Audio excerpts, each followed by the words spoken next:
让你叫个人都叫不来，养你都费力。哟，老二媳妇儿来了，还是赵儿乖巧，能请得动这尊佛。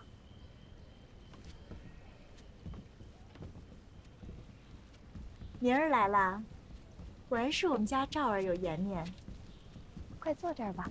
来来来，都是一家人，来给你道喜的。来坐。有什么喜呀？妹妹肚子里有了，难道还不是万千之喜？确实是天丁家口的喜事儿，这瞅着屋子里就要更热闹了。母亲，您还要表姐来吃山酒呢。哎呦，是，明儿你也吃一盏，给肚子里的孩子添点喜气儿，多子多福，多喜啊！是，我呕吐害喜，吃不了几。也好，这会儿是该注意的，多吃点菜啊。哎，听说你们家要娶新儿媳妇了，是哪家的人呐？啊，是不是那个父老将军家的孙女儿？嗨，且还没说定呢，人家姑娘名声贵重，先别提了。哎呦，那更得恭喜你啦！怎么也是多添一口人嘛。哎，你们两家，我看着都是羡慕，儿孙满堂，这说话就应该添曾孙子了吧？可我们这房呢，还冷冷清清的。哎呀，你且有些耐心，你们家二郎三郎都小，等回头给你生一大窝。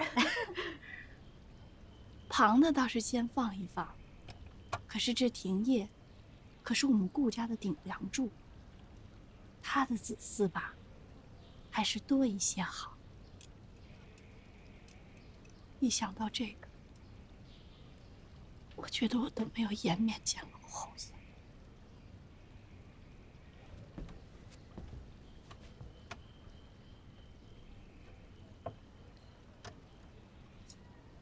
你也别发愁，来日方长。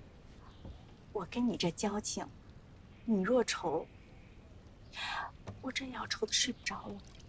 那这可是你说的啊，不许往后缩。你要是真心疼我呀，你就成全我一件事。哎呦，这我能成全你什么事儿啊？赵儿，玲珑可爱，我瞧着喜欢的紧，不如就给了我们顾家。我做主，让二郎娶了当二房，只要给我们顾家开枝散叶了，我一定啊，当心肝一样好好疼。哎呀，你这瞧上我们家赵儿啊，这是我们家赵儿的福气。只怕呀，咱俩自作多情愿意了，那我半生不乐意吧？那怎么会呢？哎呦，你不知道，我们家三姑娘啊，前儿还给老二媳妇塞了一个，就是明兰做主给她留下的。跟你说啊，我这儿媳妇啊，脾气最好了，最是知书达理，绝不搞那些拈酸惹醋的事儿的。谁说不是呢？哎，白石潭贺家知道吧？他们家老太太呀，最喜欢我这外甥女儿了，巴不得娶回去啊当媳妇儿。明兰亲事没定之前，那老太太3天2头的往盛家跑呢。来，大家吃饭。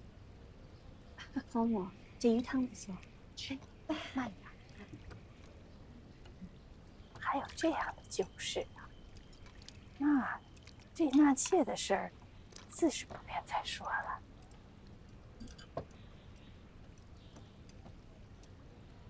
明兰，这赵儿是你的表妹，咱们也算是知根知底。我也不让她争什么名分。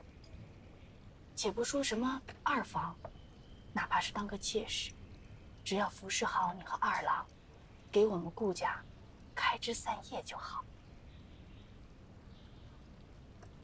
别人家的女儿或许可以，但这康一母家的那是绝对不成的。你什么意思？这可是你嫡亲的姨母啊！姨母现在是婆母的客人了，可原先两位可是都不认识的。如今我嫁进来了，这姨母倒像是长在顾家的院子里头的，可也不是长在我这万圣女的院子里头，而是长在婆母的院子里头。说句实心话，若不是看在婆母您的面子上，这姨母我是见一面也嫌脏。二郎媳妇，你这话说的就有点难听了，都是有身孕的人，少说两句消消气啊。嫂嫂，你有所不知，往日这姨母去我娘家，就很少拜见我祖母，尤其是自打金上登基以来，就再也看不见她了。这是你家老太太自己免了我拜见的。可不是免了您的拜见，是吩咐您再也不要上门来，就是来了也不想见你。这是怎么回事？都说家丑不可外扬，可如今已经弄到这份上，我也顾不得遮羞了。众位嫂嫂婶婶们，你们评评理。你也别伤心了，有什么话你就说吧。众位都是知道我祖母的，永义侯，独女，性子是有些刚烈，可也冷僻。平日里没什么事儿，多说一句都懒得说，怎么就会和姨母闹成这个样子呢？姨母，你康家5年前要死一个，2年前寻衅打死一个，年前一尸2命抬出去的。姨母，您手里过多少条人命，你还记得清吗？你还想骗人！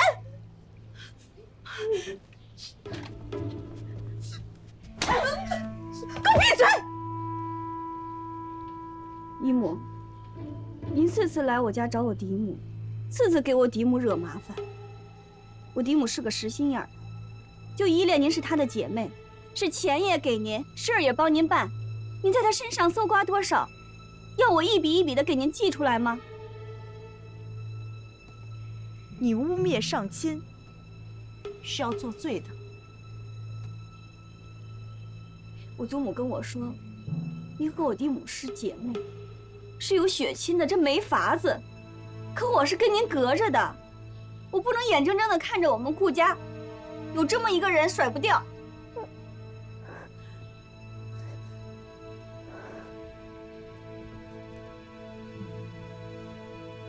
盛大娘子为了不给二哥纳妾，竟编出这样的瞎话来，这怕是要遭报应的。哎呀，要我说，这纳不纳妾的是你们的家事啊！我看这天色已晚，我们就先走了。好你们顾家，我呸！不要脸！当初要不是你好言好语求我，说我们赵儿生养的好，要给你家二哥做妾，我能答应你？现下我们全康家都知道，赵儿要给你家顾豪来如家二哥媳妇儿，都不乐意了。你们顾家是打量甩了我，我是没脸把他带回去了。要死要活，你们顾家给个话！哼！哎，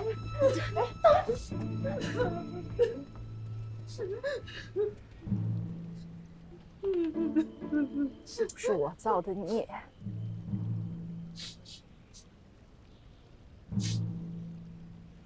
老二媳妇儿，康家怎么着也是名门望族，怎么就不能给我们老二娶一个二房了？她可是你的亲表妹，你这么着，就是活生生要把她逼死。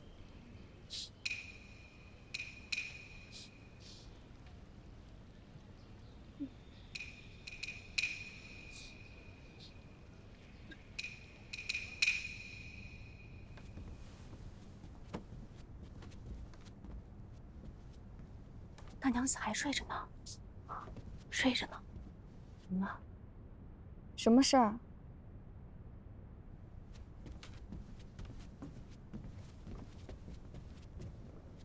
没什么，大娘子歇着吧。说吧。康家那个小的在外头跪着呢，二门上不知道该不该上来报旨一声。这帮人有完没完啊？大娘子，你别搭理他们，就让他跪着。这是苦肉计呢，还以为在自己院子里，谁心疼呢？哎，倘若是旁人，便是死也不怕。可他是康家的，万一有个好歹，康家一定会拿他来做法说话。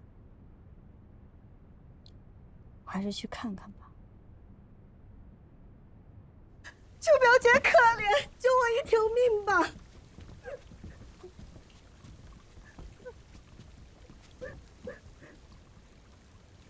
我这还没坐下呢，就让你给扣一条人命，我实在是难当大任呀。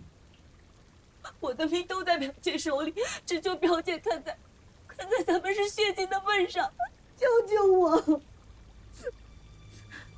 我同你有什么情？表姐，你叫我一声表姐，就以为有亲了？我可并不是王大娘子所生，我只是个庶女。我母亲早没了，牌位就在我身边供奉着你，哪轮得上我同你有亲啊？白日里你来跟我赔罪，想让我过去吃盏酒，就给我跪了，让我可怜你。我想着，在嫡母手上的难处，就想帮你一把，免得你在姨母面前吃罪。可你呢？你是怎么报答我的？我日后一定好好伺候表姐，伺候表姐夫，报答表姐的恩情。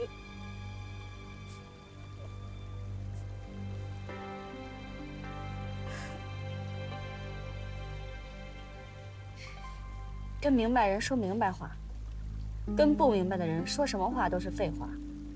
常嬷嬷，你找几个得力的女使，将她送回去。不要啊！表姐，求表姐怜悯留我在府里，我一定老老实实，绝对不争宠争名分呀！表姐，她要是不走，就把她捆了，送到康家门口去。你撤！还是拿布条揭床要来！姐姐若不肯留我，我死也要死在顾家。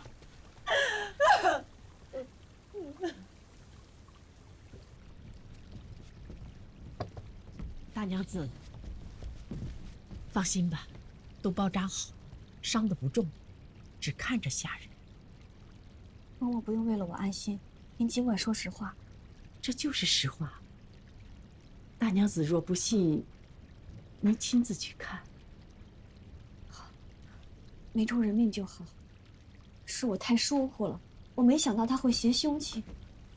是我太疏忽了。大娘子，放心，包扎好了伤，就送他回去。不，我是想着，不然就只能收了他。姑娘，你疯了吗？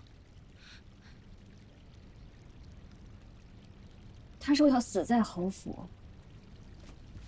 这康家人死100个都不要紧，可若从侯府抬出去一具尸体，还是女尸，这外头怎么说呀？管他怎么说，就算侯爷回来也不会要他呀。侯爷会平添一条罪名的。侯爷是陛下近臣，皇王兄弟，还怕这个呀？你胡说！快闭嘴！皇王是陛下的子嗣，你何德何能，敢与皇王称兄道弟？是，奴婢知错。你们是不明白，如今是半夜临深池，沈家是被盯上了，小段将军还在开封府压着，侯爷在前头拼命，我们受不了再多添一条罪名了。不然就收了。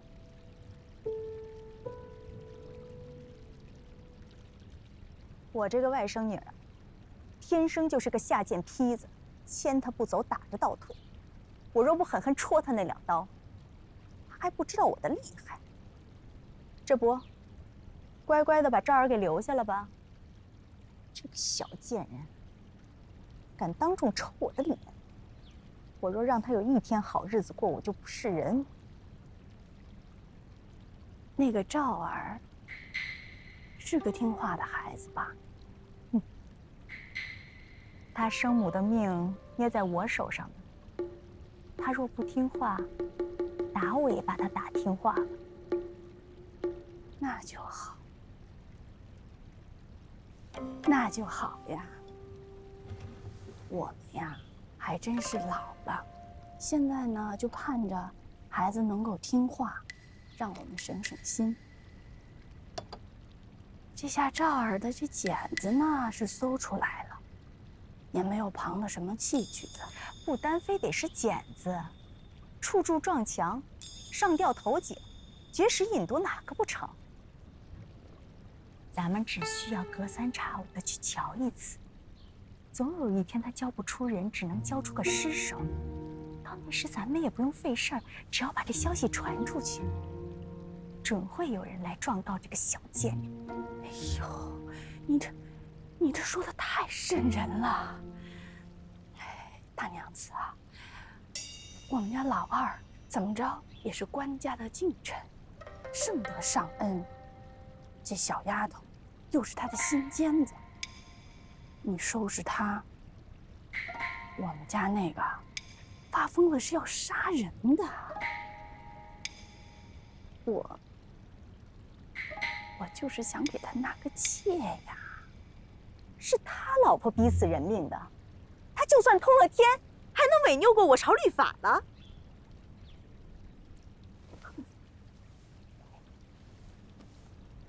消消气，消消气，啊，忍吧，忍了算了。这孩子呢，就给我们老二来做个妾，你呀，别再折腾了，出了人命，吓死人了呀！你若怕，就当没这事儿。真是，胆子连鸡都不如。哎呀，王家姐姐，王家姐。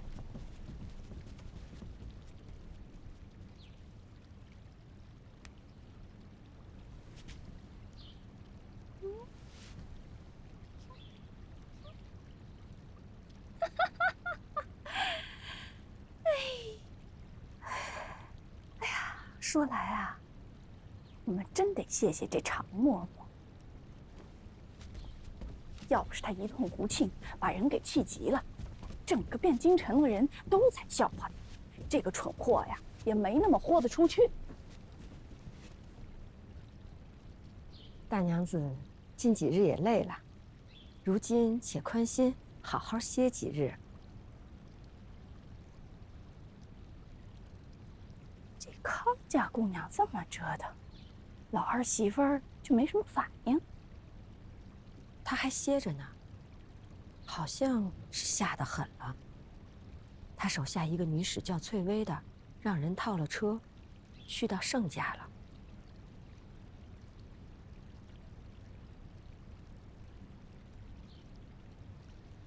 她搞得这么淡定，我还以为是个能耐的呢。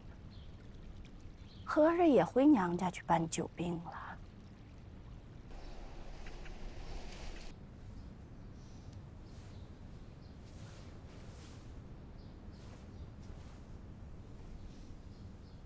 醒了，祖母，你怎么来了？哎呦，我要再不来，你就要被人活吞了。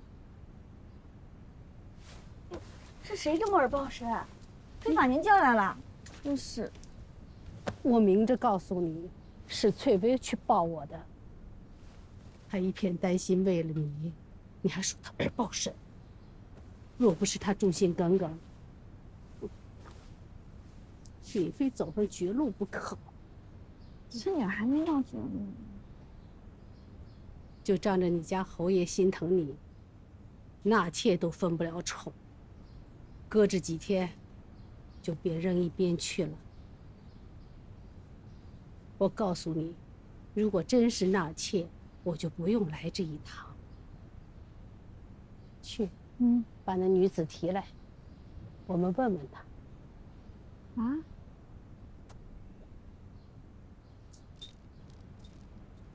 翠薇，你家大娘子还糊涂着呢。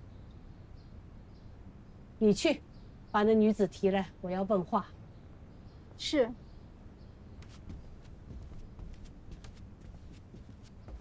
你的肚子怎么样啊？没气狠了吧？没有。哎，这妇人生孩子，那是鬼门关上打转的事情，别的你都放下，有我呢啊！行，哟！哎，我说老太太呀，在屋里你说好的，见了六姑娘又狠狠地骂她一顿，来了你老又不舍得了。六姑娘，你也是大娘子侯爵夫人了，待会儿啊提了下人来，你也坐到边上呢。快起来梳妆了啊！起来！你个老货，他好久没见他孙子了，就见不得我们祖孙俩亲热一会儿。行了，一会儿他就要过来了。去，你往前站站。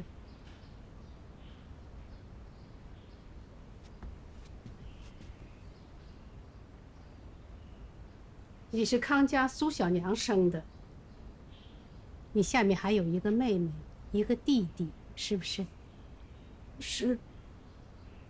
你家父亲康大人，妾室众多，子女也多。如今待嫁的就有3位，一个是你，一个是你11姐姐，她的生母正得宠。一个是你14妹妹，她的生母，那可是康大人从老家正经抬来的良妾。老太太怎么知道的？那你说说，你嫡母康王氏为何独独选中了你，来顾家做妾呢？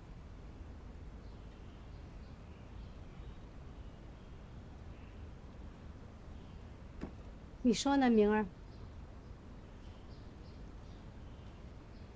想必是康义父生性风流，康义母为了掌管好家中之事，也是多有容忍。于是，这家中太半子女的庆命前程，皆掌握在姨母之手。赵儿表妹这小娘，是外无娘家，内无靠山，也是很不得一夫宠爱，只能由人拿捏了。表姐所说，句句属实。他说，倘若表姐留下，又叫我寻机扎伤自己，他便上门来给我做主。若是表姐不让我过门，叫我更寻机扎伤自己，他便上门来替我讨回公道。只说是表姐逼迫我至此，那时不接纳我都不成了。若只是这样的伎俩，我老太婆用得着过来问你吗？难道你还想替她掩饰着？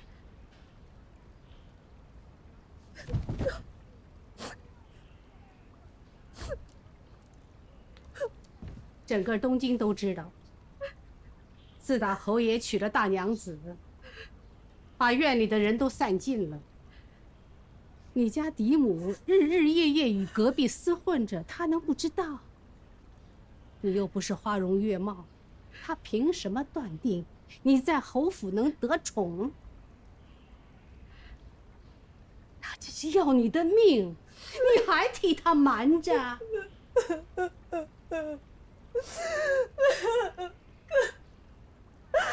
可是我的小娘还被他捏在手里。表姐，我求你就让我留在这儿，我只有留在这儿，我小娘才活得下去，不然我妹妹就会被卖去狗乐园的。小姐，我宁可我自己死了，我也不能看着他们死啊！可怜呐、可你从小也没少见他行事，你就信你去死了，他就能饶了你弟妹和你小娘？我怎么办？我能怎么办？傻孩子，你就说实话吧。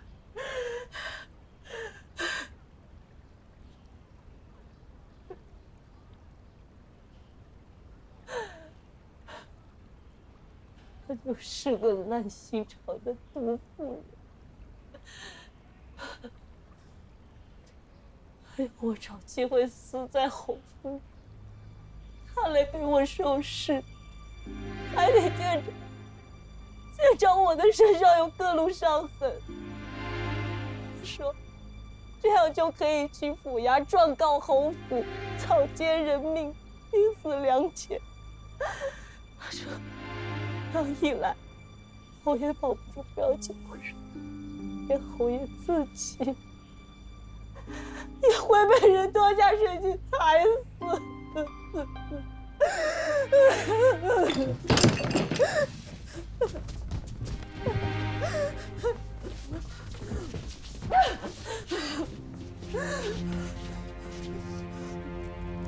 现下你明白我为什么要亲自过来了吧？灵儿，你自己拿个主意吧。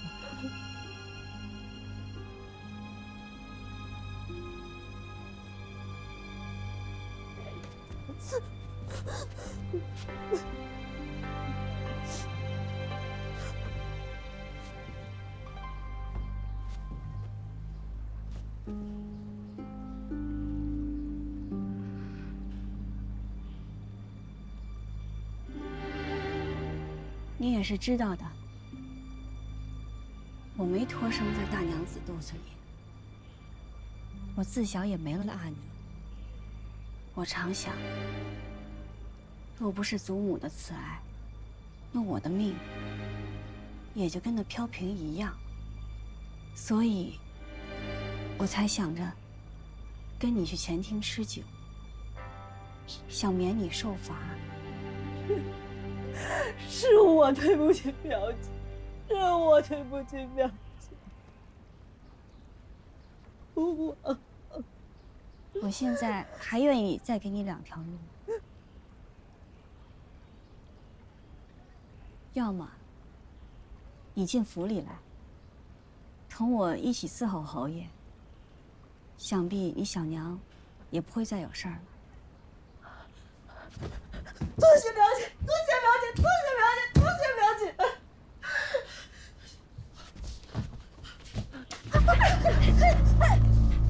我现在就把梁上花，我全部让表姐参半点心。你站好，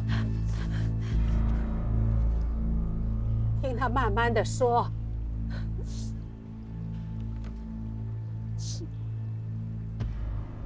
或者，你还有第2条路。我们盛家在右阳也是有些脸面。等会儿你换了衣衫，装作我祖母的女使，同她一起去盛家，由盛家出面，在右阳给你说门亲事。由盛家给你撑腰，想必在右阳也没什么人敢欺负你。不过，想要多富贵，怕是不能够了。你选哪条路？可我小娘怎么办？康义母会以为你是让我强制扭送过去的，也未必会为难你小娘。到时候由我盛家去跟康义父说相，把婚事做定。一旦过了明路，你小娘就不会再有事儿了。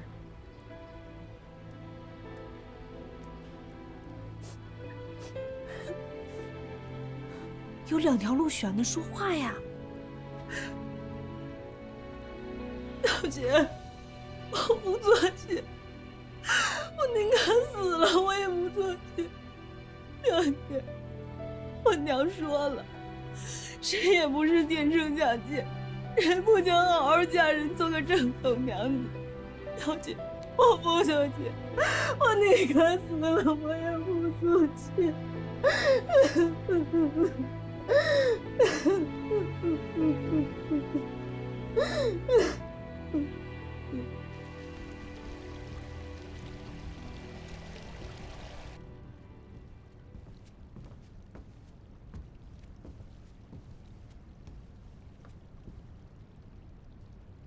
盛家的人走了，走了。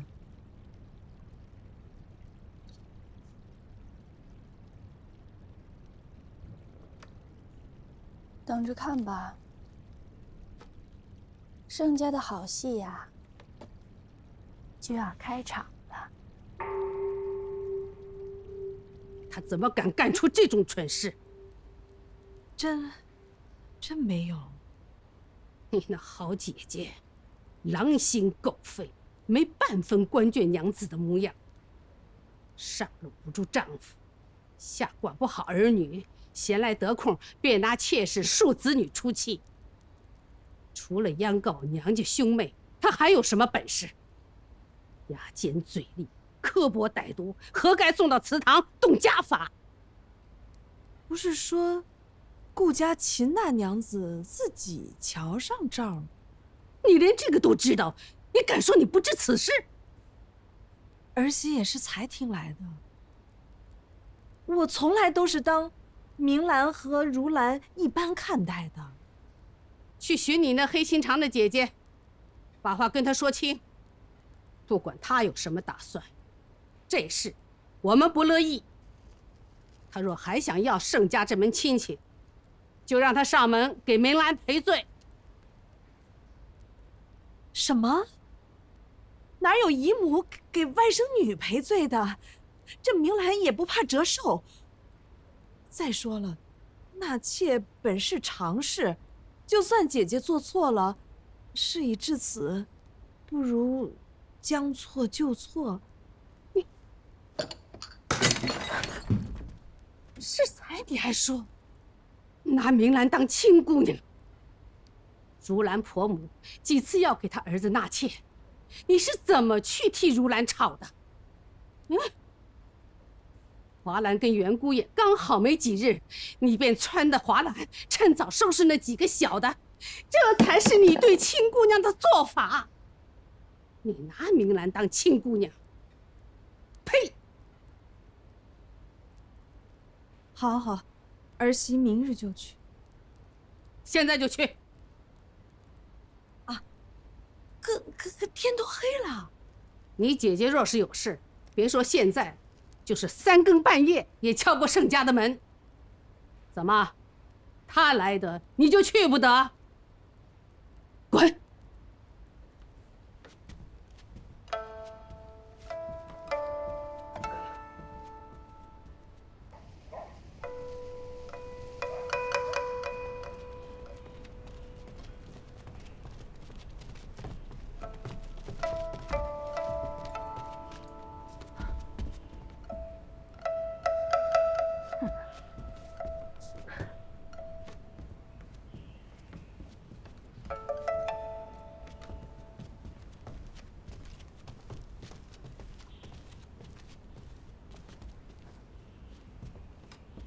妹妹难得来一趟啊。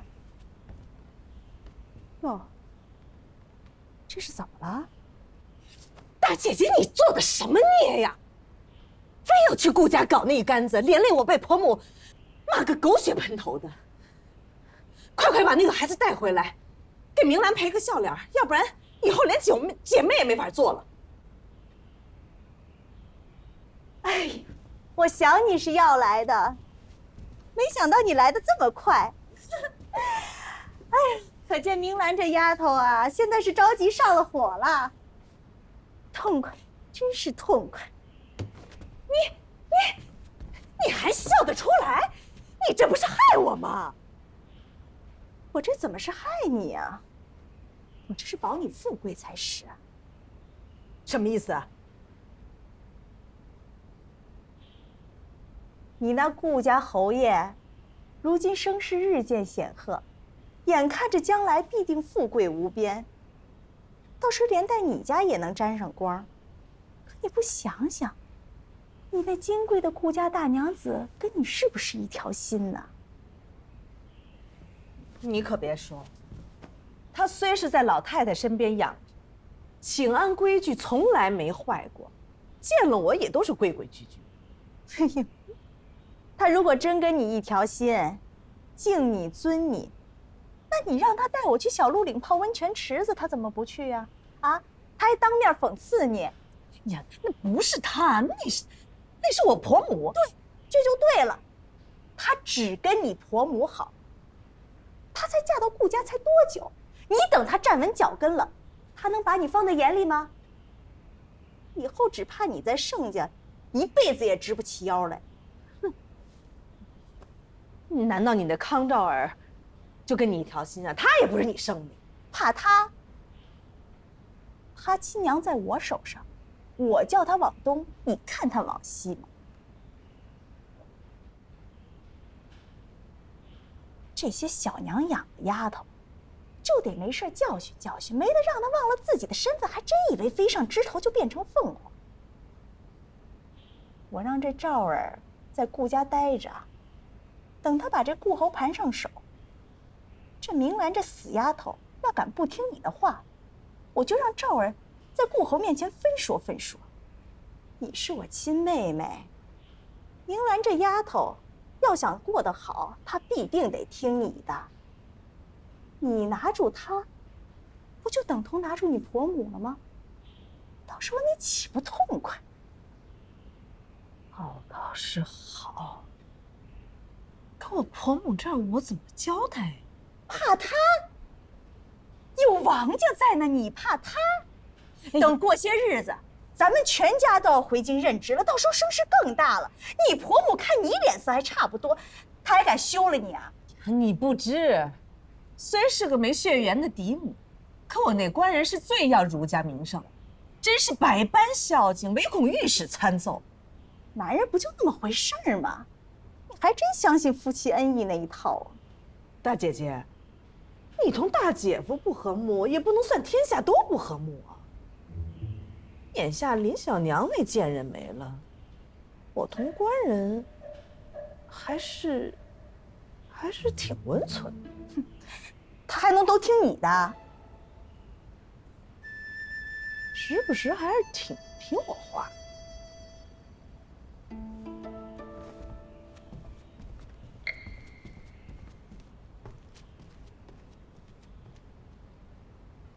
康家这些蠢货，岳父母何等宽厚聪颖，怎么生出这样的？赵丫头由我做主，送去幼养。你想来也不愿意她去顾家，我自然是不愿意呀。明兰是我的亲女儿，是最体贴的姑娘。如此显赫的姑爷，母亲以为是好找的。多亏了顾侯跟长柏交好，日后的仕途经济、家族兴盛，还都要靠他帮不少忙呢。我们家现在还没这滋味呢，他们康家就想来抢了去，亏他们有脸。你也不用这么激动，小心你自己的身子骨。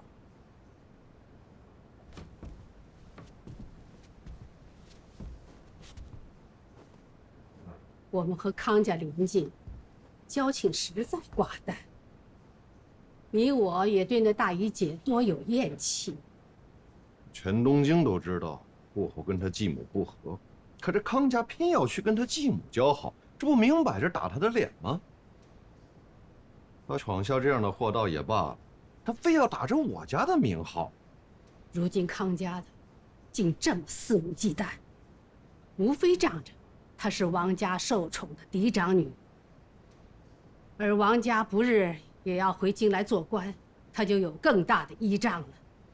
就瞧不起我们大娘子，瞧不起我们家，哼，便觉得侯府也可以随意拿捏了。他还有脸看不上我们家？你看看他们康家那些子弟，哪一个是有出息的？眼看着家道中落了。若说王家，那当初也是功名显赫的。若不是岳父早逝，大舅哥才能不济，荒废了功业，也不至于到现在才回京来。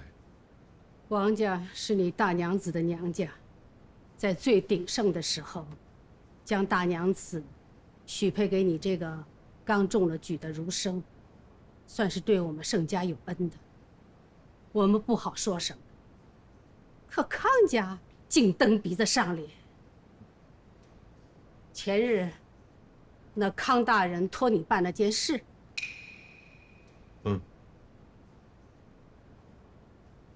母亲的意思是，可是康大人跟我毕竟是连襟的，他还是个明事理的。再说此事，我早就答应了的，这不大好吧？好吧，那康家都蹬鼻子上脸到这个程度，你还去给他们跑腿？你就怕他怕成这样？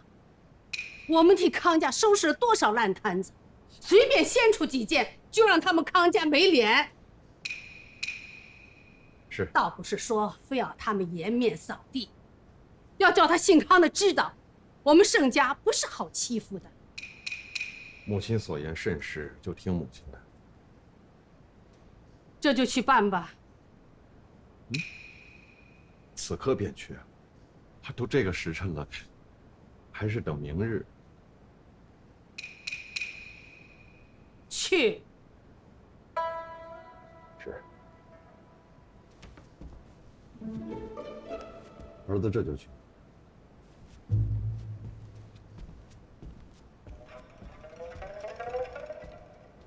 这夫妇两个，没一个把明兰放眼里的，不是惦记着他手上那点权势，就是想从他碗里扒了点吃食。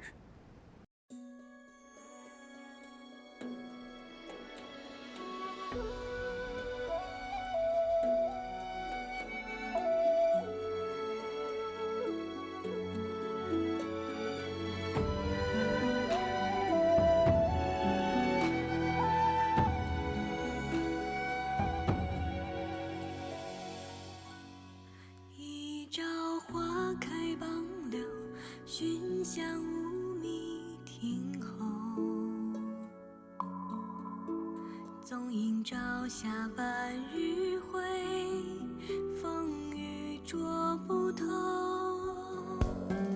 一人共长消瘦，太高冰泪难流。经书诵罢莫回首，无语随歌头。昨夜一书风骤，浓睡不消残酒。试问怎恋人，却当海棠依旧。知否，知否，应是绿肥红瘦。昨夜一书风骤，浓睡不消残酒。试问怎恋人，却当海棠依旧。知否，应是绿肥红瘦。知否，知否，应是绿